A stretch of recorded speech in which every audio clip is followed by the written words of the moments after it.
तो हम लोग अपना power BI for data science का जो नेक्स्ट लेसन है वो शुरू कर रहे हैं। लास्ट क्लास में हमने यहाँ तक बना लिया था, डे 2 तक, जिसमें हमने डिफरेंट टाइप के बार चार्ट्स सीखे थे, जिसमें स्टैक्ड और क्लस्टर्ड के बीच में क्या अंतर है ये जाना था, और स्टैक्ड और 100% स्टैक्ड क्या होता है इसको भी समझा था।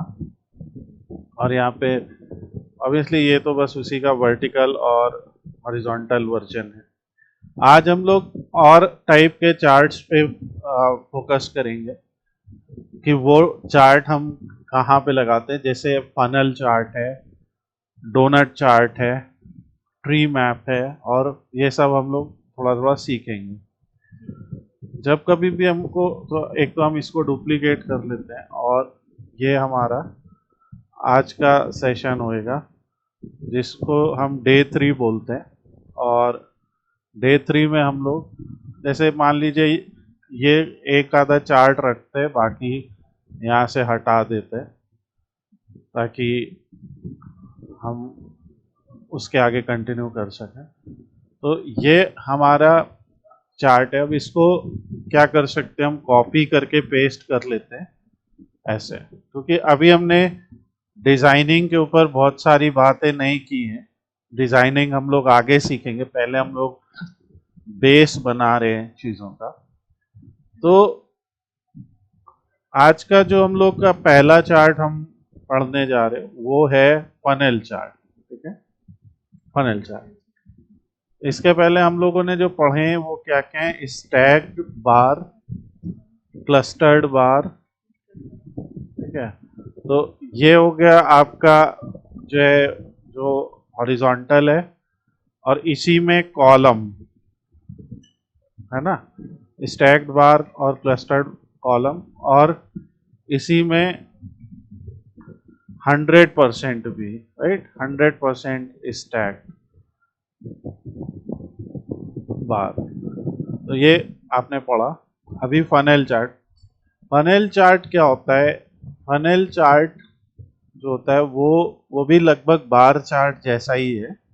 ठीक है, मगर फनल चार्ट में एक खासियत क्या है कि ये चार्ट आपका जब हम रिजल्ट को दिखाते हैं, जैसे बार जो है वो एक किसी डेफिनेट ऑर्डर में रिजल्ट को अभी नहीं दिखा रहा है बाय डिफॉल्ट। ठीक है, बार में ये हो रहा है कि हमने रिजल्ट दिखा दिया तो ये क्या कर रहा है कि एक ऑब्वियसली जिसमें ज्यादा है उसको यहाँ पे दिखा दे रहा है और इसको ऐसे अरेंज कर दे रहा है। यहाँ से हम जा सकते हैं और सॉर्ट एक्सेस कर सकते हैं कि सॉर्ट डिसेंडिंग या सॉर्ट असेंडिंग कर सकते हैं। ठीक है, सॉर्ट असेंडिंग मतलब कि बढ़, डिसेंडिंग मतलब कि बढ़ते से घटते क्रम में, और असेंडिंग मतलब घटते से बढ़ते। ठीक है, और उसमें सॉर्ट एक्सिस यहाँ से कि रीजन को करना चाहते हैं कि सम ऑफ सेल्स को।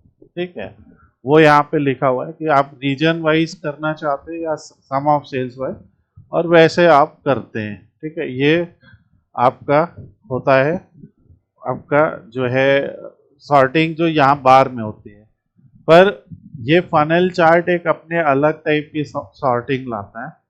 तो फनल चार्ट में ये क्या चाहते हैं हमसे कि यहाँ पे देखते हैं, अभी हमने फनल चार्ट सेलेक्ट कर रखा है, और फनल चार्ट सेलेक्ट करके यहाँ पे ये जैसे ये सेलेक्टेड है, और ये यहाँ पे इसकी फील्ड्स हैं। ठीक है, ये आपको याद रहना चाहिए कि हर एक तरह के चार्ट में दो तरह की सेटिंग मैंने बताई थी। एक तो उसकी जो फील्ड सेटिंग्स है, दूसरा उसकी विजुअल सेटिंग्स है। ठीक है, और तीसरा फर्दर एनालिसिस है जो बाद में बात करेंगे। तो ये दो आपको याद रखना है। तो इसमें फील्ड सेटिंग में कैटेगरी में ये पूछ रहा है कोई कैटेगरी ऐड करो। तो मान लीजिए कोई भी कैटेगोरिकल डेटा, और ये चीज अभी तक आपको समझ में आ चुकी है कि हम लोग कैटेगोरिकल डेटा किसे बोल रहे हैं। ठीक है, कैटेगोरिकल डेटा वो है जो अल्फाबेट्स है, और क्वालिटेटिव डेटा है जो चीज़ों की क्वालिटी को दिखा रहा है। तो इसमें कैटेगरी में हम लोग मान लीजिए फॉर एग्जांपल रीजन रख देते हैं, ठीक है, यहाँ से। तो ये रीजन को हमने ड्रैग कर दिया कैटेगरी में और वैल्यूज रख देते हैं। तो वैल्यू में हम ऑब्वियसली सेल्स का सम या प्रॉफिट का सम या कुछ भी रख सकते हैं यहाँ पे, ठीक है। तो अभी क्योंकि हम शुरुआत में बेसिक एनालिसिस कर रहे हैं, सेल्स एनालिसिस कर रहे हैं, तो हम यहाँ से जो सेल्स टेबल है, सेल्स फील्ड है, उसको यहाँ पे रख देंगे। तो अब देखिए फनल चार्ट क्या करेगा, ठीक है। फनल चार्ट ने सीधा सीधा क्या किया कि जिस रीजन में सबसे ज़्यादा सेल्स हुई थी उस रीजन को टॉप पे रखा और फिर उधर से उसने टॉप टू बॉटम अरेंज किया लाइक अ फनल शेप। यही अगर हम रीजन की जगह सब कैटेगरी रख लें, क्योंकि सब कैटेगरी बहुत सारी हैं, तो आप यहाँ पे देखेंगे एक प्रॉपर जैसे फनल होता है ना, वैसा शेप यहाँ पे आपको बनता नजर आएगा, ठीक है। जो सबसे ज्यादा बिकता है वो टॉप पे होता है और जो सबसे कम वो बॉटम पे है। अब यहाँ पे ये सिर्फ इतना ही नहीं बताता है, और भी चीजें बताता है। लाइक हर चार्ट की अपनी कुछ खासियत है। तो हम लोग इसीलिए अभी सब कैटेगरी की जगह एक छोटा ही, यानी एक ऐसा ही वेरिएबल रखते हैं जिसमें 4-5 ही फील्ड्स हो। तो जैसे आपका रीजन है, अभी मैं बताऊँ क्यों रीजन, या मान लीजिए हम ले लेते हैं शिपिंग मोड, कोई इस टाइप का रखते हैं, सॉरी शिप डे ले लिया, शिपिंग मोड लेते हैं। तो ये जैसे दिख रहा है, ठीक है। तो कोई भी आप रखेंगे, आप देखेंगे सबका अलग अलग उनके वैल्यू के हिसाब से शेप बनेगा और वो हमें यहाँ पे रखना है। अब ये एक और चीज भी दिखा रहा है, ना केवल ये ऐसा ऑर्डर दिखा रहा है, ये देखिए क्या कर रहा है कि अगर हम किसी भी एक रीजन के बार के ऊपर माउस ले जाते हैं तो ये क्या दिखाता है कि ये परसेंटेज ऑफ फर्स्ट, एक तो ये उसकी सेल्स की वैल्यू दिखा रहा है कि 7,25,457.82 वहां पे सम ऑफ सेल्स हुई है वेस्ट रीजन में, पर ये परसेंटेज ऑफ फर्स्ट वो 100% बता रहा है, ठीक है। तो ये क्या मान रहा है कि ये जो वैल्यू है 725,457.82 ये 100% है, ओके।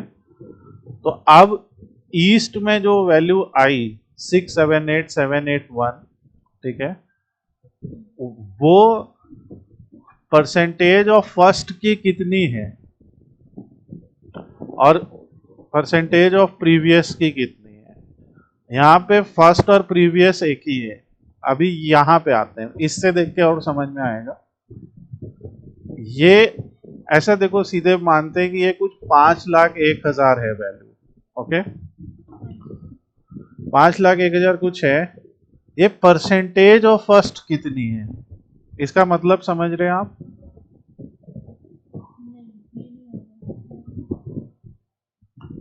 पहली वैल्यू जो है वो कितनी है,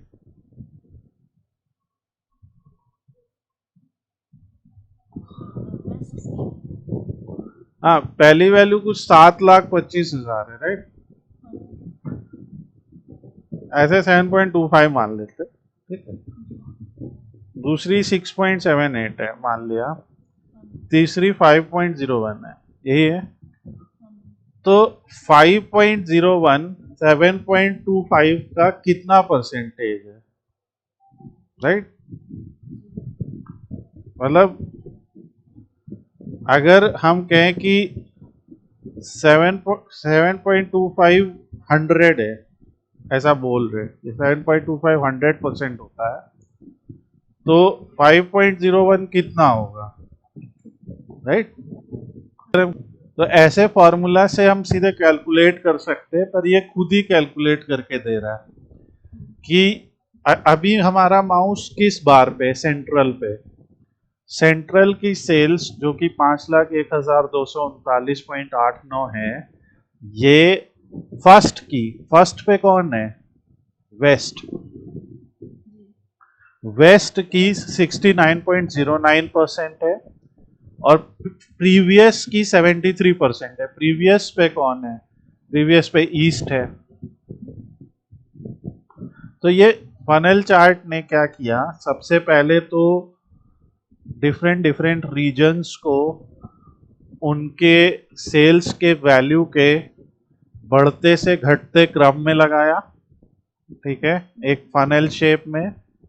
और उसके साथ में जो सबसे टॉप पे था उसे 100% मान लिया। जैसे बहुत सारे एग्जाम ऐसे होते हैं जहाँ पे जिसने टॉप किया होता है उसे 100% माना जाता है, उसके नंबर्स को, ठीक है। और फिर उसके नंबर के आधार पे और लोगों के नंबर जो है जोड़े जाते हैं।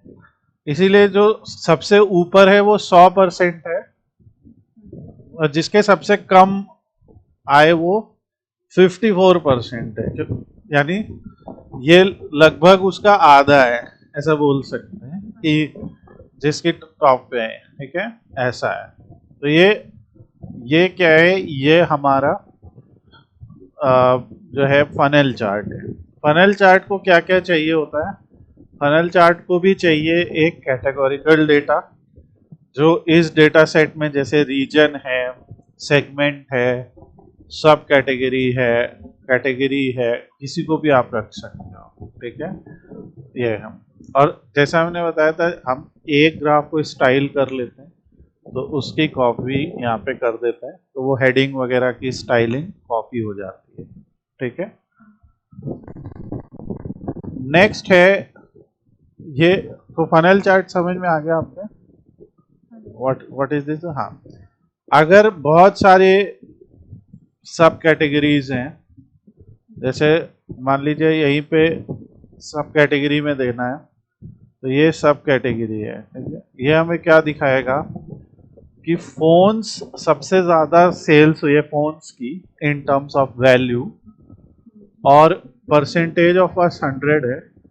तो जो सबसे कम बिका है फास्टनर, वो केवल 0.9% ऑफ फर्स्ट है, 24% ऑफ प्रीवियस है, ठीक है। इसमें एक के नीचे एक आते जाएंगे और उसके वैल्यूज को अरेंज करते जाएंगे, ठीक है। तो ये हमारे फनल चार्ट्स होते हैं। फनल चार्ट आप ऐसे पूरा शो कर सकते हैं। नेक्स्ट है पाई चार्ट। तो जैसे जो काम लगभग बार करता है कि, या जो काम फनल चार्ट कर रहा है कि किसी कैटेगोरिकल और न्यूमेरिकल डेटा के बीच में रिलेशनशिप दिखा रहा है, तो वही काम आपका पाई का भी है। तो हम लोग सबसे पहले एक पाई चार्ट ले लेते हैं, ठीक है। ये पाई चार्ट है। अब पाई चार्ट जो है इससे थोड़ा सा अलग किस तरीके से है, यहाँ पे या यहाँ पे जैसे ये कुछ वैसा माना जा सकता है। ये क्या दिखा रहा है कि वेस्ट रीजन में, ठीक है, अलग अलग कैटेगरी की क्या परसेंटेज है, राइट, सेल्स की। तो पाई चार्ट क्या दिखा रहा है कि मान लीजिए हमारे, अगेन हम इस बार रीजन की बात कर रहे हैं सब में, तो मान लीजिए हम रीजन को लेजेंड में ले लेते हैं। और आपको याद होगा लेजेंड मैंने बताया था ये चीज होती है, राइट, जो कैटेगरीज होती है, जो कलर होते हैं वैसे वो दिखाता है, वो लेजेंड है। तो अगर हम फिर से रीजन को लेजेंड में ले लेते हैं और वैल्यूज में हम सेल्स को ले लेते हैं, तो इस बार ये क्या दिखाएगा, ये हम लोगों को जैसे टोटल सेल्स जो हुई है, मान लीजिए टोटल सेल्स हुई है 2,29,000 कुछ हुई है ये, ठीक है, 22,97,000 सॉरी इस केस में। तो ये उस टोटल सेल्स के रीजन के डिस्ट्रीब्यूशन को दिखा रहा है, ये कर रहा है कि वेस्ट रीजन का क्या सम ऑफ सेल्स है और वो टोटल का कितना परसेंट है। ये परसेंटेज और ये परसेंटेज में अंतर है।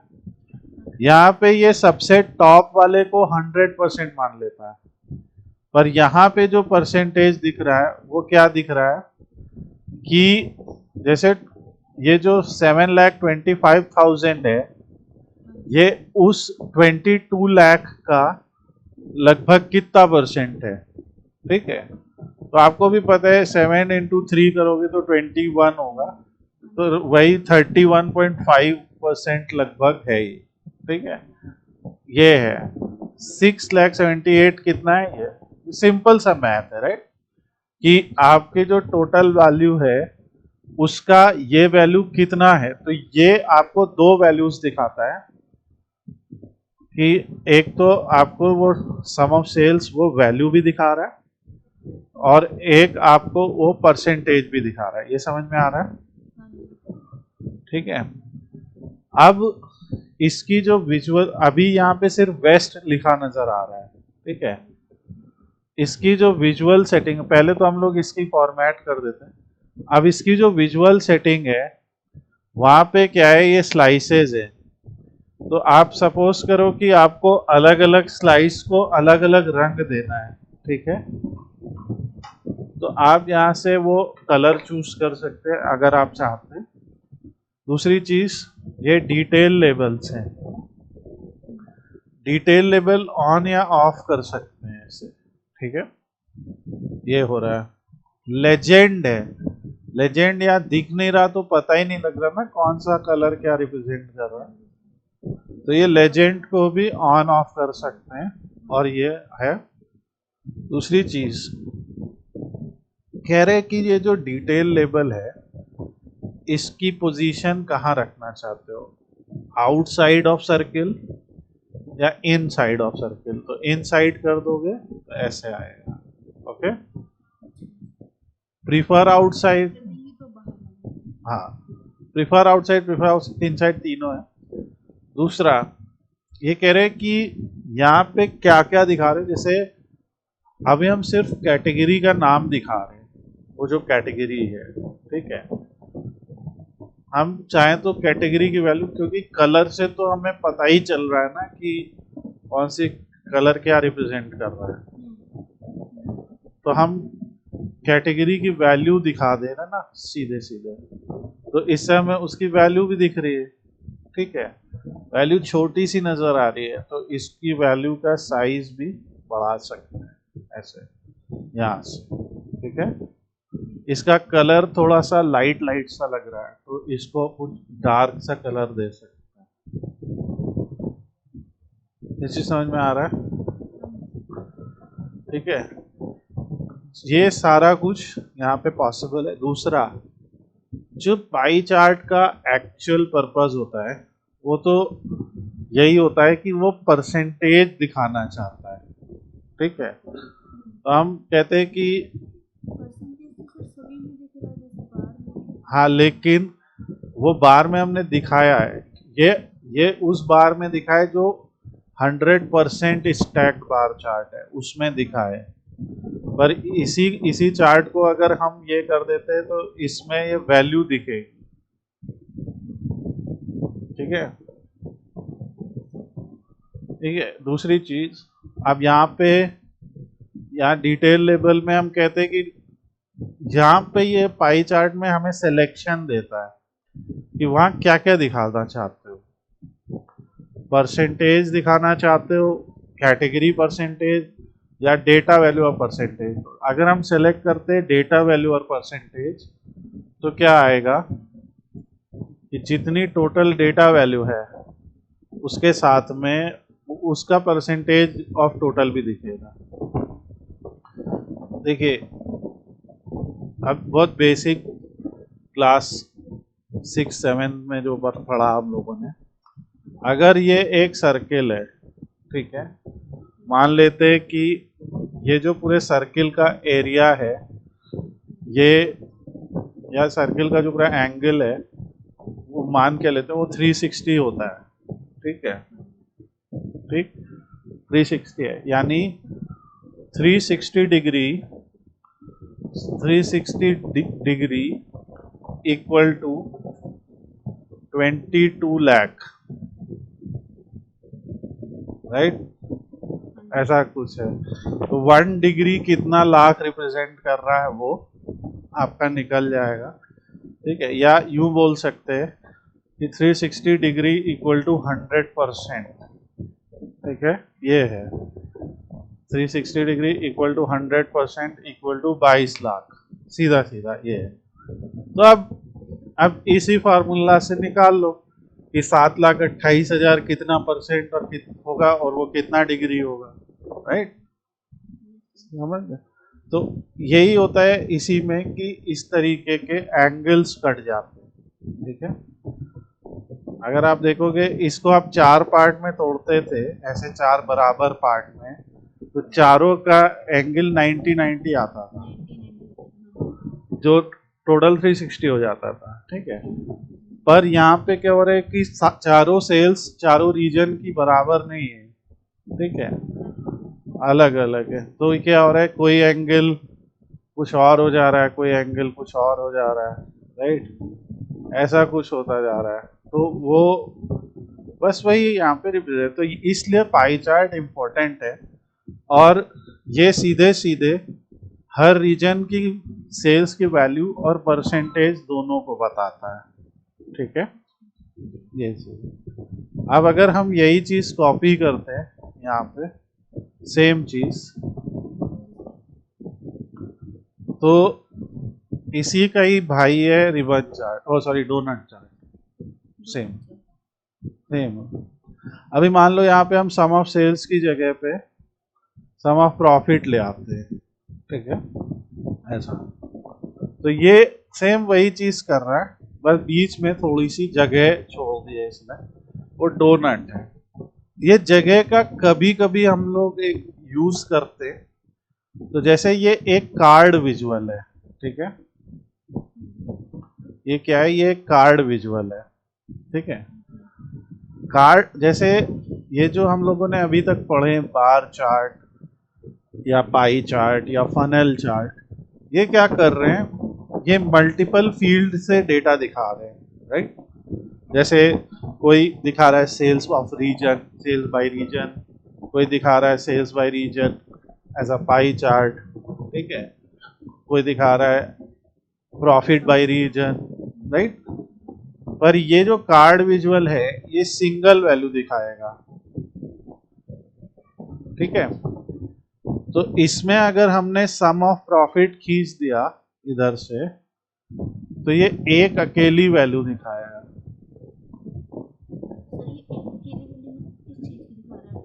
सम ऑफ प्रॉफिट, अब टोटल 10,000 रोज में प्रॉफिट हुआ, 54-58 हुआ मतलब इनके डॉलर्स में हुआ, $3, $4, $10 सब में हुआ 10,000। अब सबको मिला के कितना, सम ऑफ सेल्स भी तो यही दिखा रहा है कि हर रो में आने वाली। अब जो सेल्स हुई है वो किसी ना किसी रीजन में हुई है, तो जब हम रीजन को एज अ कैटेगरी डाल दे रहे हैं तो वही सम ऑफ सेल्स रीजन वाइज दिखने लग रहा है, राइट, ये है। तो ये जो सिंगल वैल्यू है इसको भी यहाँ से इसकी विजुअल सेटिंग की जा सकती है, और इसको छोटा बड़ा इसका फॉन्ट साइज दिखाया जा सकता है, ठीक है।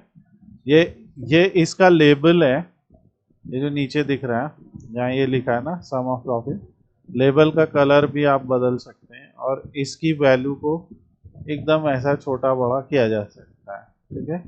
और ऐसा करके हम करते क्या है, यहाँ पे ड्रैग कर देते हैं।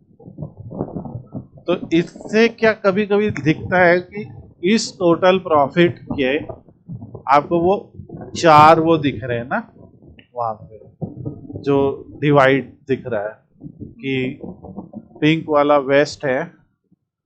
तो यहाँ से अब कंपेयर क्या हो रहा है, वेस्ट में सेल्स भी सबसे ज्यादा हुई है, प्रॉफिट भी सबसे ज्यादा हुआ है, ठीक है। फिर ईस्ट में सेकंड है, यहाँ भी, ठीक है।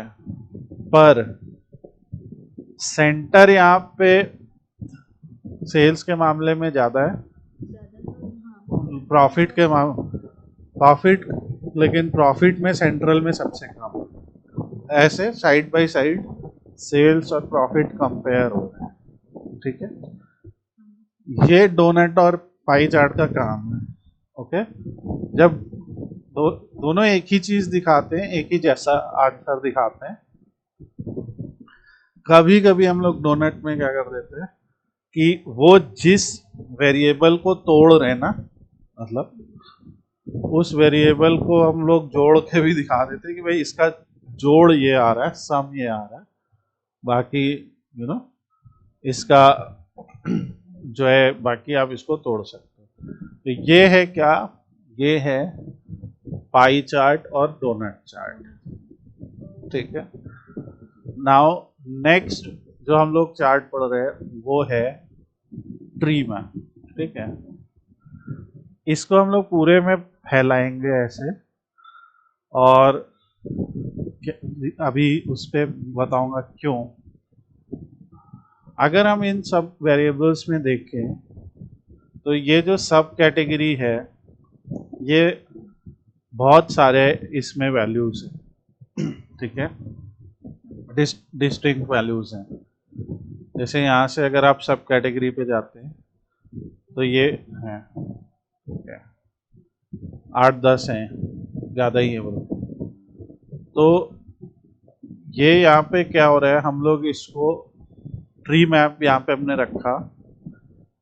अब ये ट्री मैप के अंदर भी देखिए वही फील्ड्स हैं, कैटेगरी, डिटेल्स, वैल्यू, यहाँ भी वही है। यहाँ पे क्या, लेजेंड वैल्यू, यहाँ भी लेजेंड वैल्यू। इसमें जाएंगे तो यहाँ भी क्या है, कैटेगरी वैल्यू। तो आप देख रहे हैं कि कैटेगरी में हम कोई कैटेगोरिकल डेटा उठा के डाल दे रहे हैं, और लेजेंड आ रहा है तो लेजेंड में वही, लेजेंड में बस वो लेजेंड दिखेगा, इसमें नहीं दिखेगा, राइट। तो यहाँ पे हम कैटेगरी है, तो यहाँ पे कैटेगरी में हम लोग डाल देते हैं सब कैटेगरी, ठीक है, सब कैटेगरी। अभी हम बताएंगे भी ये ट्री मैप क्या करता है।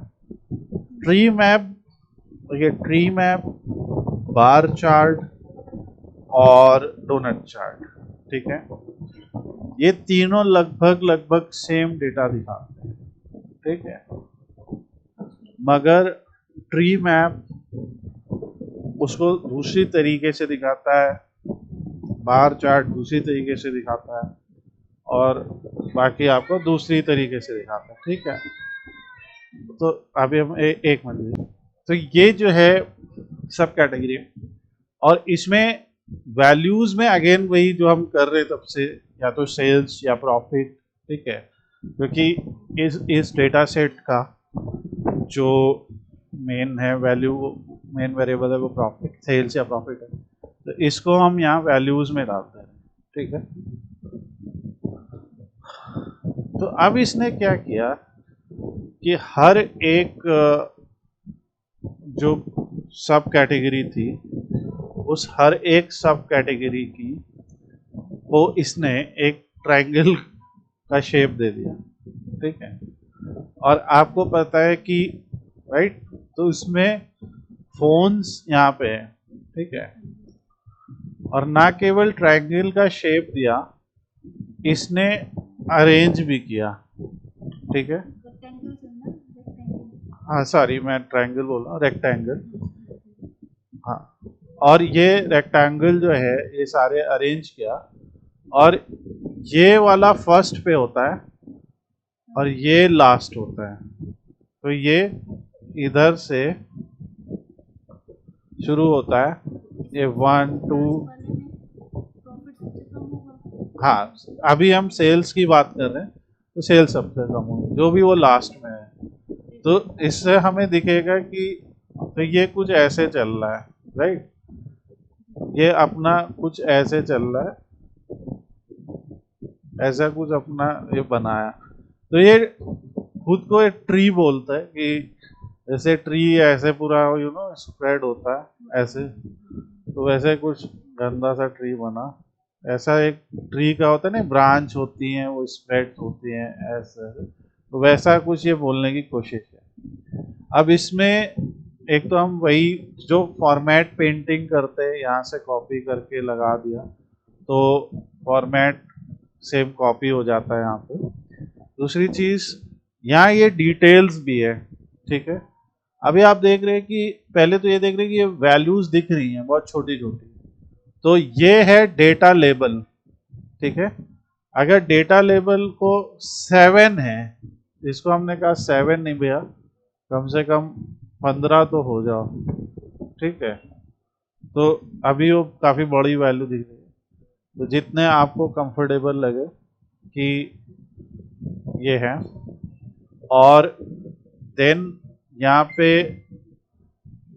आपका ये आ रहा है कैटेगरी लेबल, इसको बंद कर दो या ये, ठीक है। लेजेंड भी है, ये अलग अलग कलर क्या दिखा रहे हैं, तो यहाँ पे बहुत सारे लेजेंड हैं तो वो भी ऑन कर सकते हैं ऐसे, ठीक है। ये है उसी चीज, तो ये सारी इसके हैं। और अगर आप चाहते हैं कि हम अलग अलग कैटेगरीज को अलग अलग कलर दे, जैसे कई बार होगा कि किसी कंपनी में ब्रांड गाइडलाइन होती है कि इसको ये रंग बताना है, उसको वो रंग बताना है, तो वैसा किया जा सकता है, ठीक है। नेक्स्ट चीज, इसमें एक डिटेल भी होते हैं, जैसे ऐड डेटा फील्ड हेयर, तो हमने जैसे डिटेल में मान लीजिए प्रॉफिट भी डाल दिया, तो देखो क्या हो गया उसका ठीक है। तो इसको हम लोग बाद में समझेंगे कि ये क्या डालना। अब जैसे यहाँ सब कैटेगरी डाली थी हमने, मान लीजिए हमने, क्योंकि हमें पता है सब कैटेगरी कैटेगरी के अंदर आती है, तो अब देखो क्या हुआ, क्योंकि सब category is a subset of category, right. तो कैटेगरी डालने पे क्या हुआ, फोन की कैटेगरी भी दिखाने लगा डिटेल में, देखो फोन टेक्नोलॉजी कैटेगरी। हाँ, अगर हम यही रीजन दिखाने लगेंगे तो खूब सारा बन जाएगा, देखना ये, क्योंकि फोन चारों रीजन में अलग अलग पिके ना वैल्यूज के, तो ये फोन को 4 डब्बे बना देगा। अच्छा, कैटेगरी भी 3 है, तो इसको 3 डब्बे क्यों नहीं बनाया। अभी अगर हम यहीं पे सेगमेंट डालेंगे, तो फोन तो कंज्यूमर ने भी ऑर्डर किया होगा, कॉर्पोरेट ने भी किया होगा, तो 3 डब्बे बना देगा। ये देखो ऐसा क्यों हो रहा है, और कैटेगरी में क्यों नहीं हो रहा है।